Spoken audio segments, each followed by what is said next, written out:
গরিব, অসহায়, আজকে এই যে যারা এই যে তাদেরকে জায়গা দিচ্ছে না, বাঁচাতে পারবে না, রক্ত লাগবে।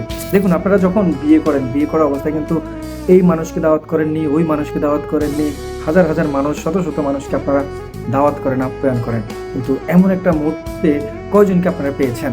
সেই মানুষগুলো কি সাপোর্ট পেয়েছেন? না। আসসালামু আলাইকুম, কেমন আছেন দর্শক? আশা করছি আপনারা সবাই ভালো আছেন। দর্শক, ইতিমধ্যে দেখেছেন যে সোশ্যাল মিডিয়াতে একটি ভিডিও ভাইরাল হয়। সেই ভিডিওটি হচ্ছে যে যমজ সন্তান হবে একটি বোনের, সেখানে বি নেগেটিভ রক্তের প্রয়োজন ছিল। আজকের এই ভিডিও জুড়ে আপনাদের সঙ্গে আলোচনা করবো পুরো ডিটেলসে। তবে তার আগে বলে রাখছি, আপনারা যারা এই চ্যানেলে নতুন, অবশ্যই চ্যানেলটিকে সাবস্ক্রাইব করে সঙ্গে থাকবেন। আর ফেসবুক পেজ থেকে দেখে থাকলে পেজে একটা লাইক দিয়ে ফলো করে রাখবেন, আর ভিডিওটি বেশি বেশি করে শেয়ার করবেন।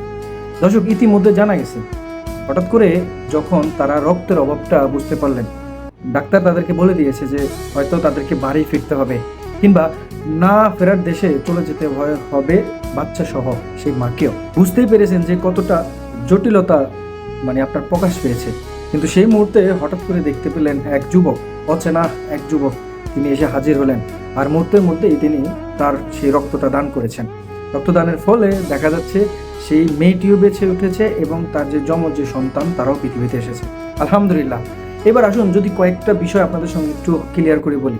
দেখুন, আপনারা যখন বিয়ে করেন, বিয়ে করা অবস্থায় কিন্তু এই মানুষকে দাওয়াত করেননি, ওই মানুষকে দাওয়াত করেননি, হাজার হাজার মানুষ, শত শত মানুষকে আপনারা দাওয়াত করেন, আপ্যায়ন করেন, কিন্তু এমন একটা মুহূর্তে কয়জনকে আপনারা পেয়েছেন? সেই মানুষগুলো কি সাপোর্ট পেয়েছেন? না। ব্যাপারটা কিন্তু এমন না, আপনাদেরকে জাস্ট বোঝানোর কথা বলতেছি। কেন বলছি এই কথাটি?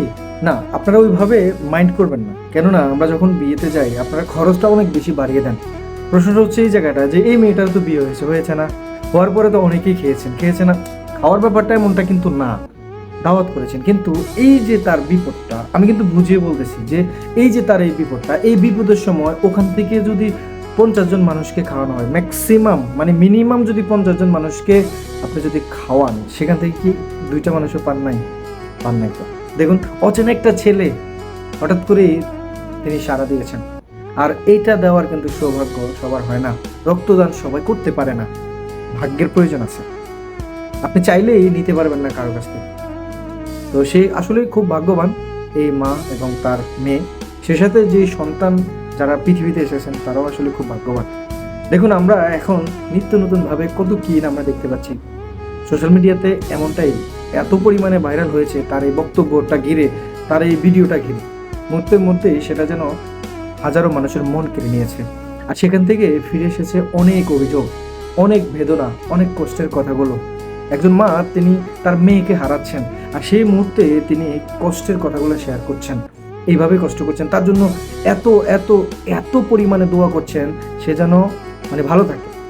দেখুন না, আহাজারিটা দেখেছেন ভিডিওর মধ্যে? আপনারা কি আহাজারিটা দেখেছেন যে সেই মাটা কতটা সন্তুষ্ট করেছেন? আল্লাহ সুবহানাহু ওয়া তাআলার কাছে তিনি কতটা সন্তুষ্ট অর্জন করেছেন যে তিনি এই বিপদের মুহূর্তে আল্লাহ তাকে কিভাবে সহযোগিতা করেছেন, একটা উসিলা করে। চিন্তা না, তাকে ফোন করা হয়েছে, অমুককে ফোন করা হয়েছে, তমুককে ফোন করা হয়েছে, এর কাছে ওর কাছে ফোন করার পরে সবাই কিন্তু একটাই শব্দ বলেছে, কিন্তু হয়তো না না না না। কিন্তু দেখুন, দিন শেষে যেটা হলো, আর হসপিটাল থেকে তো বেরিয়ে যাচ্ছে। আজকে যদি সিজারিংটা যদি না হতো, তাহলে তার মেয়েটা দুনিয়া মায়া ত্যাগ করতে বাধ্য করতে। বুঝতে পেরেছেন? যমজ দুইটা বাচ্চা পৃথিবীতে আসবে। মানুষ হাজার হাজার লক্ষ লক্ষ টাকা খরচ করার পরেও কিন্তু সন্তান জিনিসটা কি তারা বুঝতে পারে না। আর যখন তাদের হয়ে যায়, তখন তারা বোঝে। আর যাদের এখনো হয় নাই, আশা করছে, তাদের পরিস্থিতিটা বুঝতে পেরেছেন। গরিব, অসহায়, আজকে এই যে যারা এই যে তাদেরকে জায়গা দিচ্ছে না, বাঁচাতে পারবে না, রক্ত লাগবে, তারাও কিন্তু ব্যবস্থা করার মতো তাদের সেই অ্যাবিলিটিটা থাকতো, আছে। আজকে যে ধনীর দুলাল হতো, লাখ লাখ টাকা, প্রচুর টাকার মালিক হতো, কোনো কথাই বলা লাগতো না, টেনশনই করা লাগতো না। কোত্থেকে যে কিভাবে ম্যানেজ হইতো সেটা কেউ কল্পনা করতো না। কিন্তু আজকে হয়তো তারা গরিব দেখে এইভাবেই তাদের সঙ্গে আচরণটা করা হয়েছে। দেখুন, এখানে দোষের কোনো কথা না, জাস্ট স্পষ্ট করার জন্য কিছু কথা আপনাদেরকে বলতে হয়। বাস্তবতা হচ্ছে এটাই, আর এইভাবেই বাস্তবতা মিলে যাচ্ছে।